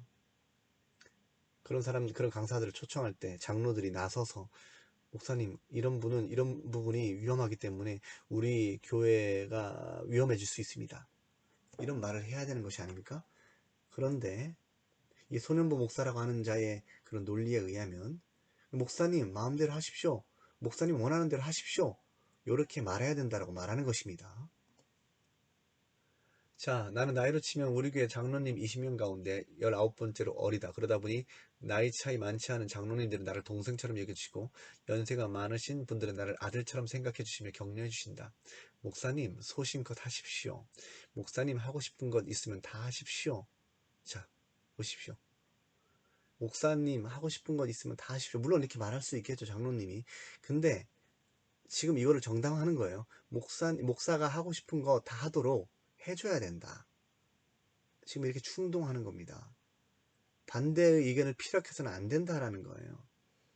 목사가 마지막 결정권이 있기 때문에 목사가 마지막으로 어떤 것을 결정했을 때 그것을 따라주는 것이 하나님의 뜻이다라고 말하는 거예요. 그렇지 않습니다. 그것은 하나님의 규범적 진리에 어긋납니다. 하나님의 말씀은 약속이에요. 명백한 선과 악이 있고 진리와 거짓이 있습니다. 목사 입에서도 얼마든지 거짓이 나올 수 있어요. 이건 잘못된 가르침입니다. 그러니까 이런 불건전한 인사들이 초청되는 경우가 많이 있고, 이런 일들이 일어나고 있다고 알게 된 장로는 교회를 사랑하는 마음으로 목상에 나가 만리할 수 있어야 되고, 자, 그러나 안타까운 사실은 목사가 그 초청 강사가 불건전한 사상을 가진 것을 알지 못하거나 대수롭지 않게 생각하여 성도들의 사상을 잘못된 사상으로 오염시키는 경우가 비일비재하다는 것인데, 이는 교회를 매우 타락시키는 결과를 이끌어낸다. 그런데 이 책의 내용을 보면 목사의 견해나 판단이 어떠하든지 간에 목사가 할 일을 소신껏 하라고 자신감을 부추기는 장로들의 발언이나 행위가 목사의 사기를 세우므로 올바른 처신이라는 듯이 설명되고 있는데, 이는 매우 진중치 못한 행위를 소개하는 것으로 보인다. 이 책에서는 요래저래 이렇게 라고 하였다. 그러나 이런 글은 내가 보기에 그리스도보다는 목사 의존적 생활을 유도하게 하는 그릇된 발언이며, 이는 목사도 실수하거나 착각할 수 있다는 가능성을 생각하지 않은 심각한 발언이다. 나는 과거에 인터컵과 교류함으로 그들의 사상을 받아들여가 했던 목사님께 반대한 적도 있었으며, 신사도 사상이 미혹되어가는 종교 지도자에게 신사도 운동을 따르면 안 된다고 여러 차례 만류한 적도 있다. 자, 이 사람들 다 목사예요. 목사님입니다. 목사님.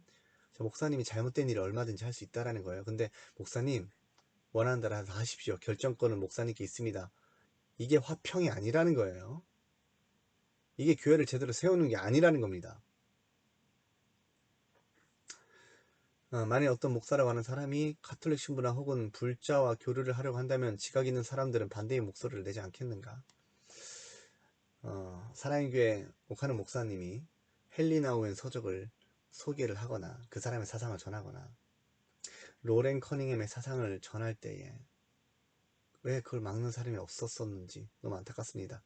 모르겠습니다. 혹 있었는지도 모르겠지만 아무튼 계속해서 그런 설교가 나타났죠. 자, 그러니까 옥하는 목사님이라고 하는 분이라고 할지라도 잘못된 부분이 많이 있었다라는 거예요. 그래서 장로들이 필요하고 성경이 필요하고 분별력이 필요하다라는 겁니다. 절대적 기준은 성경입니다. 목사의 말이 아니에요. 목사도 얼마든지 실수할 수 있습니다. 틀릴 수 있습니다. 천주교가 그러한 길을 갔잖아요. 왜 개신교가 혹은 개혁주의가 그런 길을 가려고 합니까?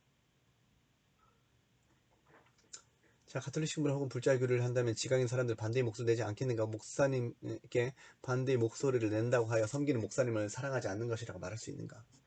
그렇다면 이와 같은 반대 행위들은 신자로서 목사에게 토를 달하지 말아야 할 것을 기대하게 하는 서적의 글들이 올바른 사상에서 난 글이 아니라고 도리어 정당하게 지적하고 있지 않는가?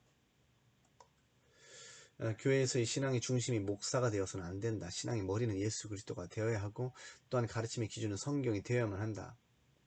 자, 칼빈의 말에 의하면 성령의 감동으로 기록된 성경은 성령의 학교이다. 내가 강조하는 바는 신자가 반드시 목사의 말을 신종치 말아야 하는 것이 마땅한 의무가 되어야 한다는 것이 아니라 목사의 말이 성경과 일치할 때라야 따라야 된다는 말이다.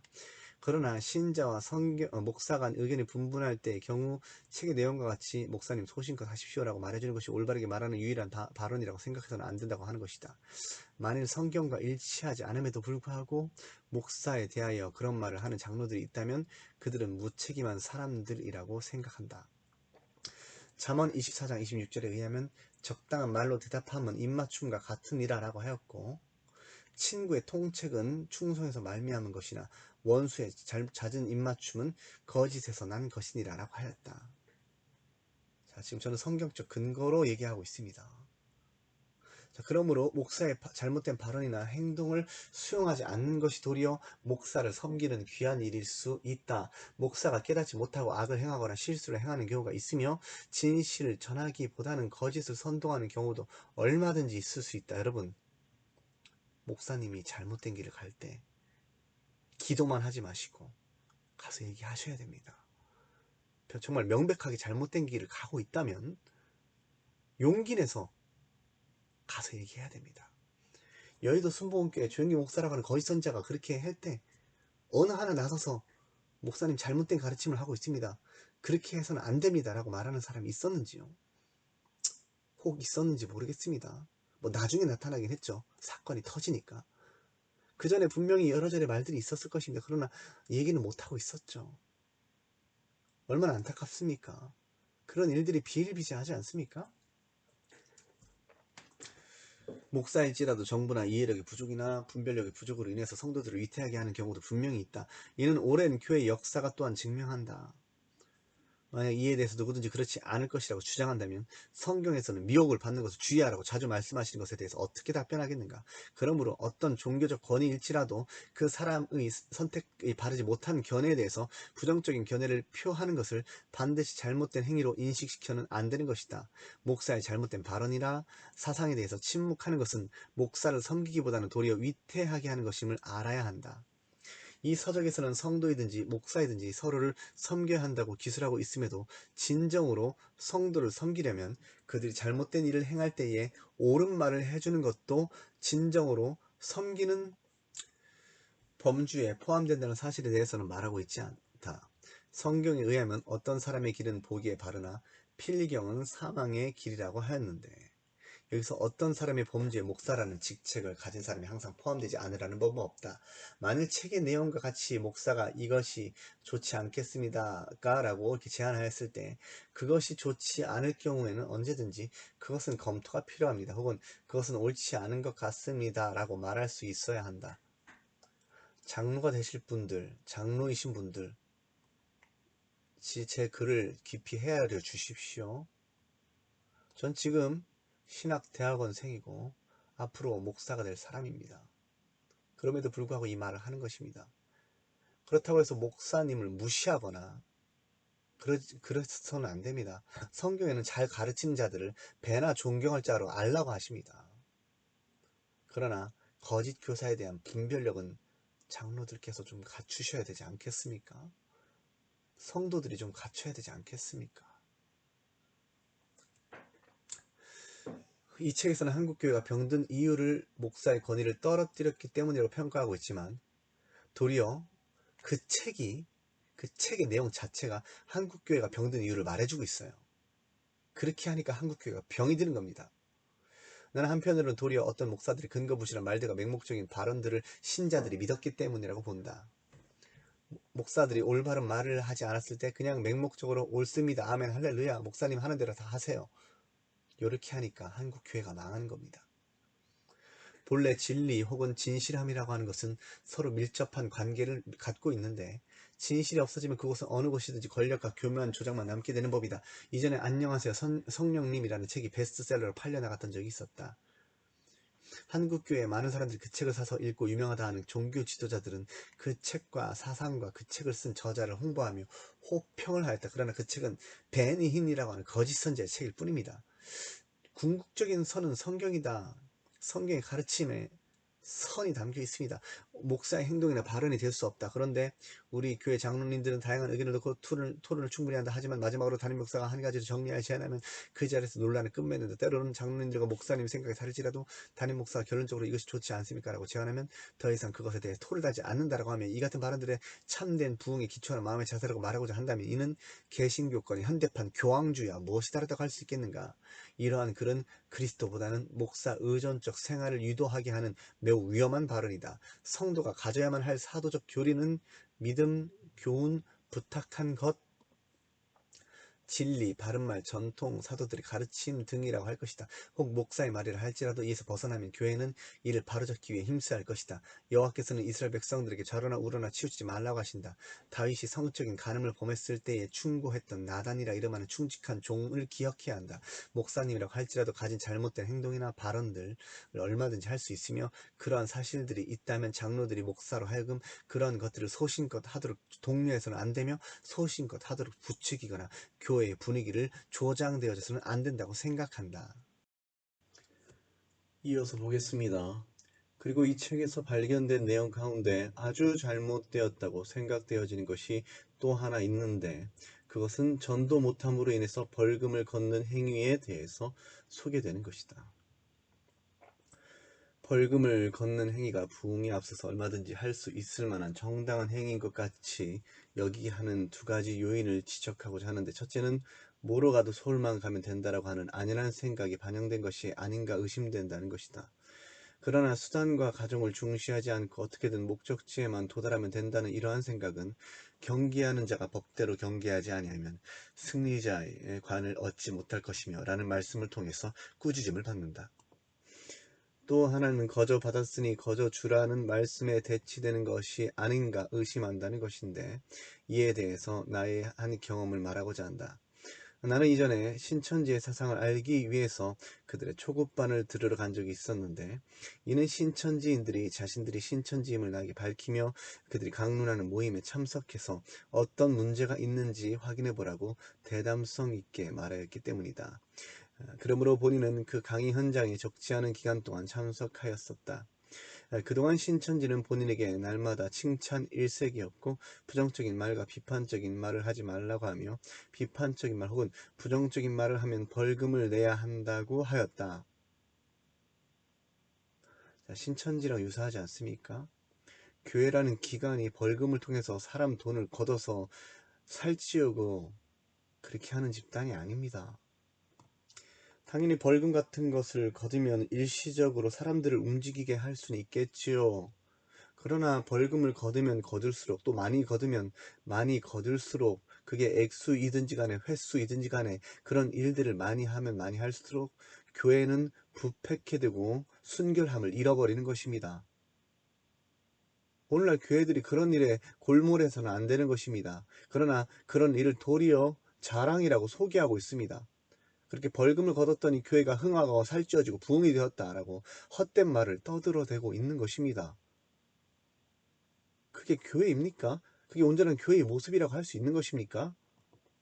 도리어 하나님의 말씀을 온전히 전파됐을 때에 사람들이 그 말씀에 귀 기울이지 않는다면, 그래서 그것을 해결하기 위해서 사람들을 더 모이게 힘쓰게 하고 싶어서 벌금을 걷는다면 도리어 그런 일들을 부끄러워해야 되는 것이 정상 아닙니까? 하나님의 일 혹은 하나님께서 원하시는 일을 하지 못하는 사람에게 벌금을 일시 혹은 일정 기간이라도 내야만 한다고 요구하는 것은 하나님의 복음을 사랑해야만 하는 순수한 동기와 의도를 말살시킨다. 이는 성령의 사역에 의한 영광을 그보다 더 큰 힘을 가진 것과 같이 평가하는 돈의 힘으로 극복하려고 하는 불순한 시도이다. 제가 예전에 들었던 말씀을 드리겠습니다. 어떤 사람을 전도하기 위해서 자기 가족 가운데 교회를 잘 안 나오는 아들이 있었다고 합니다. 그 아들을 교회로 이끌기 위해서 오늘 교회 가면 내가 10만 원을 줄게. 자, 그 친구가 왔을까요? 안 왔을까요? 왔습니다. 그 친구의 마음은 어디 있습니까? 10만 원에 있었죠. 자, 그런데 그 다음 주에는 또 나오지 않았습니다. 왜 그렇습니까? 10만 원을 걸지 않았기 때문이죠. 그러면 그 엄마는 이번에는 얼마를 걸겠습니까? 20만 원 줄 테니까 교회 나와라. 그러면 그 친구는 그 돈을 받기 위해서 나옵니다. 그 20만 원으로 그 친구가 할 수 있는 것은 무엇입니까? 온갖 세상적인 것을 누릴 수 있죠. 게임방을 가거나 방탕하게 술 취해서 돌아다닐 수도 있는 것이죠. 그 사람이 원한 것은 예배가 아니었습니다. 물론 예배당에 참석은 했죠. 하나님의 말씀인 설교도 들었습니다. 어머니의 말씀에 순종도 했군요. 그러나 어떤 것이 그의 마음을 움직이고 있습니까? 돈이었습니다. 자, 교회라는 것도 마찬가지죠. 벌금이라는 것을 이용해서, 돈이라는 것을 이용해서 교회를 굴릴 수 있습니다. 그러나 하나님을 사랑하는 순수한 마음에서 떠나고 하나님의 말씀을 진심으로 듣고자 하는 그런 감심의 마음에서는 떠나 있는 것이죠. 그러나 교회 모임은 항상 자발적 감격과 더불어 일어나야 하며 어떤 모임이라도 합당한 것 외에 폭력성이나 강제성이 개입되어서는 안 되고 더욱이 가난한 자에게 짐지어서는 안 된다. 이 부분도 중요한 부분입니다. 우리는 어떤 사람이 빚을 졌는지 알지 못합니다. 교회 예배당 가운데 어떤 분이 돈 때문에 걱정하는지, 새빵살이 하면서 그 세금을 내지 못해서 누가 고통당하는지 우리는 알지 못합니다. 그런데 교회에서 어떤 일을 하기 위해서, 예를 들어 성가대라고 합시다. 성가대 참석 늦으면 혹은 빠지면 벌금 걷겠습니다. 그러면 사람들은 모여들겠죠. 그러나 순수한 마음 가운데 하나님께 뭔가 성가대를 하겠다고 하는 사람들, 그런 사람들은 실족하게 될 것입니다. 그 교회에 어떤 일이든지 간에 봉사이든지 간에 그런 일을 하고자 하는 사람들이 그럼 벌금을 걷겠다라고 하는 소리를 들을 때 고민하지 않겠습니까? 왜 주님께서 사신 형제들을 돈으로 말미암아 고민하게 해서 해야 됩니까? 예수 그리스도께서는 가난한 자의 아버지가 되십니다. 고아와 가부의 아버지가 되십니다. 그러므로 이런 일에 그들로 하여금 짐지우게 해서는 안 되는 것입니다. 예수께서는 실족하게 하는 자들은 차라리 연자 맷돌에 달려 바다에 던지게 하는 것이 낫다고 하셨습니다. 사람을 회심시키는 능력은 사람의 굳은 마음을 바꾸는 성령의 역사 더불어 나타나는 하나님의 말씀에 있는 것이지 어떤 사람들에게는 다소 위협스러울 수도 있는 인위적 고함물로 인함이 아니다. 이는 도리어 부작용을 낳을 뿐이며 교회를 욕되게 하는 일이 될 뿐이다. 예수께서도 거저 받았으니 거저 주라고 하셨다. 잘 보십시오. 한국 교회에 문제가 생기면 이단들이 창궐하게 됩니다. 한국 교회에서 돈으로 운영하고 벌금을 걷고 이런 일을 했을 때 신천지인들이 뭐라고 비방하는지 아십니까? 우리는 거저받았으니 거저준다라고 한다. 오늘날 유명하다고 하는 대형 교회들에서 이런 일들을 하더라. 그것이 순수한 교회의 모습이냐? 라고 하면서 그들은 거저 하나님의 말씀이라고 하는 그 이상한 말씀을 전하죠. 왜곡되고 다른 말씀을 전합니다. 물론 신천지 집단도 깊숙이 들어가다 보면은 돈으로 운영되는 집단이라는 것을 부인할 수 없습니다. 그러나 그들이 적어도 처음에 사람들을 미혹할 때 교회를 비판케 하는데 이런 말미암아 신도들의 마음을, 교인들의 마음을 교회로부터 떠나게 하는 그런 작업을 거칠 때에 이 같은 말들을 한다라는 것이죠. 왜 신천지 입에서 이런 말들이 나오겠습니까? 교회를 비판하기 위해서 이런 말들이 나온 것이 아닙니까? 왜 그들이 교회를 비판하겠습니까? 실제로 교회가 잘못된 길로 행하지 않기 때문입니까? 아닙니다. 실제로 교회가 올바르게 하지 않는 부분이 있기 때문에 비판을 받는 것이죠. 그러므로 인해서 성도들이 미혹을 받는 것입니다. 우리가 성도들을 하여금 미혹을 받는 구실을 제공해서는 안 되는 것이죠. 그러나 지금 이 사람은 도리어 그런 벌금을 걷는 일을 자랑하고 있습니다. 마치 하나님께서 인도하시는 것처럼 설명하고 있지 않습니까? 손현보 목사라고 하는 사람이 그런 가르침이 과연 올바릅니까? 도리어 부끄러워해야 되는 거 아닙니까? 예수께서도 거저 받았으니 거저 주라고 하셨다. 성과를 이루지 못하면 벌금을 내는 것이나 성과를 이루면 교회의 헌금을 그들에게 건네주는 것. 이 두 가지 모두 올바르지 않은 것이라고 나는 생각한다. 라고 6번 각주에 달았습니다. 6번 뭐라고 기록이 되어 있습니까? 자, 124페이지 한번 읽어보겠습니다. 자, 소년부 목사라고 하는 사람의 글입니다. 왜 성경을 공부하는가? 왜 훈련을 받는가? 그 안에 복음 전파가 없다면 무익하다. 자, 성경을 공부하는 것과 훈련을 받는 것 위에 무엇이 있어야 되는가? 복음 전파. 자, 복음 전파를 강조하고 있지 않습니까? 자, 이단들의 특징, 혹은 잘못된 가르침을 하는 사람들의 특징, 뭔가를 강조합니다. 자, 복음 전파를 강조합니다. 이런 용어를 강조합니다. 그러면서 복음을 어지럽게 만듭니다. 보십시오. 성경 공부 역시 전도를 위한 도구가 되어야 한다. 우리 교회는 담임 목사가 인도하는 1년 6개월 과정이 제자반에 있는데, 자, 여기서 무엇을 배우겠습니까? 성경 말씀도 물론 배우겠죠. 그러나 성경 말씀 외에 성경을 반대하는 그런 사상도 함께 배웁니다. 이게 벌써 문제죠. 복음 전파가 바로 그 복음 전파입니다. 이 사람이 말하고자 하는 복음 전파가 바로 이런 복음 전파이죠. 이 과정을 공부하는 사람들은 반드시 한 주에 한 명씩 새신자를 데리고 와야 한다. 지금 벌써 강제성이 부과되고 있죠. 반드시 한 주에 한 명씩 새신자를 데리고 와야 된다고 합니다. 이게 뭡니까? 같은 사람을 12번 데리고 와도 괜찮고 매주 다르게 12사람을 데리고 와도 상관없다. 중요한 점은 성경 공부를 할 때 누군가를 데리고 와야 한다는 것이다. 그렇게 하지 못하면 벌금을 받는다. 보십시오. 이게 이단 사이비 신천지와 뭐가 다릅니까? 돈으로 운영하는 겁니다. 이게 뭐가 다릅니까? 감심으로 하지 않고 돈으로 끌어당기는 것. 자, 그래서 벌금을 많이 걷겠죠. 많은 사람들이 이 일에 실패할 것입니다. 그리고 실족할 것입니다. 목회자라고 하는 사람의 이런 가르침을 마치 하나님의 인도하심과 같이, 하나님의 명령인 것 같이 생각하는 사람들은 얼마나 실족하겠습니까? 얼마나 힘들어 하겠습니까? 이게 하나님께서 요구하시는 것입니까? 전도라고 하는 것은 이런 것이 아닙니다. 여러분이 성경 말씀만 조금만 알아도 이런 것들이 얼마나 허망한 가르침들인지 분별할 수 있을 것입니다. 자, 그렇다고 또 뒤에서 이제 덧붙이죠. 나름대로 덧붙입니다. 보통 이단들의 특징은 자신의 한 말에 문제가 있을 수 있다는 것을 알기 때문에 덧붙이는 어떤 것을 내세웁니다. 그런 것들을 덧붙임으로 인해서 비방거리를 피하기 위한 것이죠. 물론 돈을 걷는 것이 목적이 아니다. 자, 그럴싸하지 않습니까? 우리는 돈을 걷는 것이 목적이 아니라 복음을 제대로 전하기 위해서 벌금을 걷는 것이다. 이렇게 말하기 위해서 이 뒤에 덧붙이는 것이죠. 자, 하지만 성경 공부에는 마땅히 복음 전파에 실습이 있어야 하겠기에 그것을 가르치기 위해서 그렇게 규정을 정했다. 복음 전파를 가르치지 않는 성경 공부, 복음 전파를 배우지 않는 성경 공부는 본질을 잃은 헛된 화려한 지식에 불과하다. 자, 마치 하나님의 말씀을 강조하는 것처럼 보이게 합니다. 그러므로 믿음은 들으면서 남이 들으면 그리스도의 말씀으로 말미암았느니라. 그래서 저는 이렇게 기록한 것입니다. 어떤 사람들에게는 다소 위협스러울 수도 있는 인이죠. 고한물로 사람들을 실족하게 해서는 안 된다라는 것입니다. 도리어 부작용을 낼 수 있을 것입니다. 교회를 욕되게 하는 일이 됩니다. 이단들의 비방거리가 됩니다. 예수께서도 거저 받았으니 거저 주라고 하십니다. 자, 계속해서 보겠습니다. 세 번째로 지적하고자 하는 것은 위태한 말을 하는 것이 도리어 그리스도를 위해 하는 옳은 것인 마냥 정당화되고 있다는 것이다. 어느 누가 그리스도께서 주 되시는 교회의 구역 모임을 향하여 예배드리는 구역이 있으면 가서 상을 엎을 것이라고 말할 수 있는가? 이 사람이 글에 나타나는 겁니다. 그러니까 예배드리지 말라고 그렇게 말을 합니다. 재밌게 해라. 재밌게 해라. 예배드리지 말라. 이런 요구를 목사라고 하는 사람이 한 것이죠. 어느 누구라도 예배 드리는 구역이 있으면 가서 상을 엎을 것이라고 그렇게 엄포를 놓습니다. 스스로 교회가 아닌 것을 드러내고 있는 것이 아닙니까?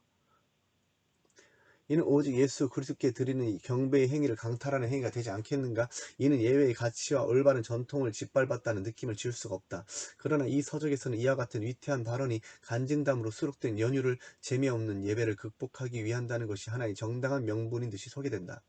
그러나 나는 담대히 말한다. 사람을 위한 예배, 사람의 흥미를 돋구기 위한 인본적인 예배가 되게 해서는 안 된다.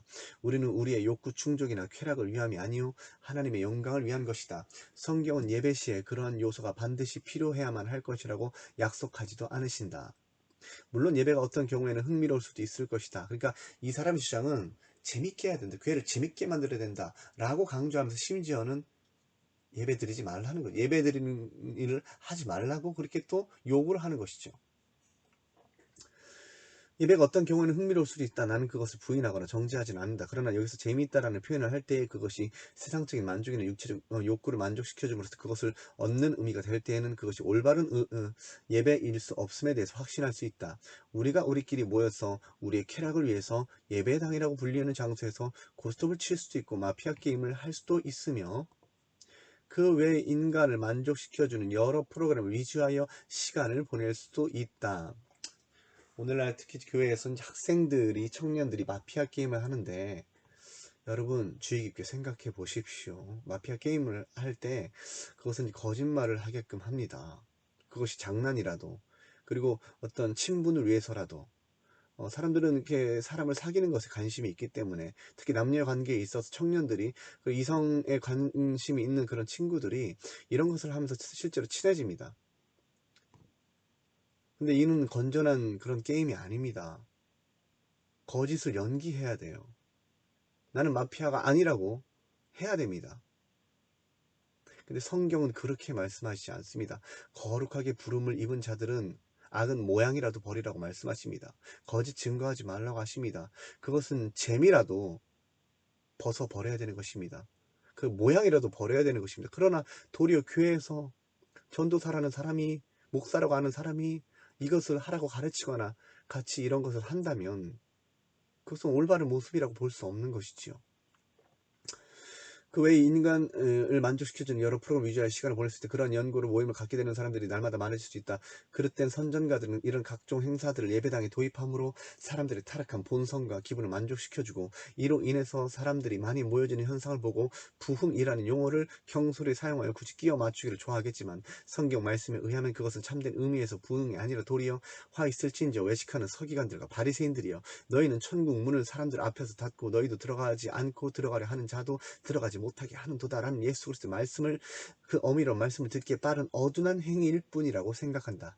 그럼에도 불구하고 정말로 재미있는 모임을 갖고 싶다면 차라리 디스코장을 가면 되지 않겠는가?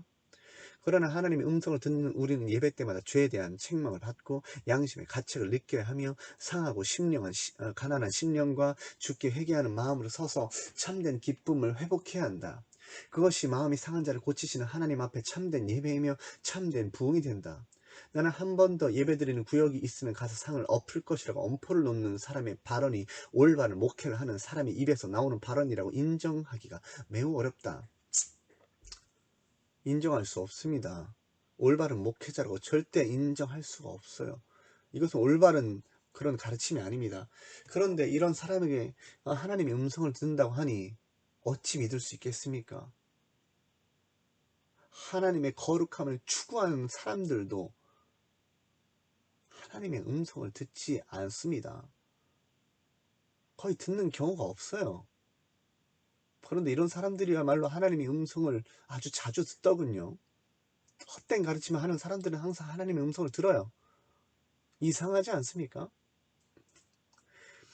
하나님의 자녀들이 모일 때에는 언제나 예배 행위가 수반되어야 하지 않는가? 예배가 재미없다는 소리가 들린다는 이유로 구역 예배를 구역 모임으로 바꾸는 것은 인간의 만족을 위한 적당한 타협으로 밖에 보이지 않을 뿐이다. 성경 어느 곳에서도 예배를 드리지 말라고 명령한 적이 없는데 왜 예배를 드리려고 하는 사람들의 상을 엎으려 하셨을까? 이해하기 어렵다.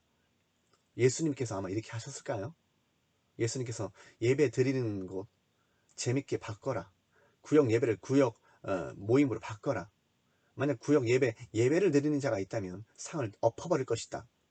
예수께서 과연 이렇게 하셨을까요? 세례 요한이 그렇게 했을까요? 베드로나 바울이 그렇게 했을까요?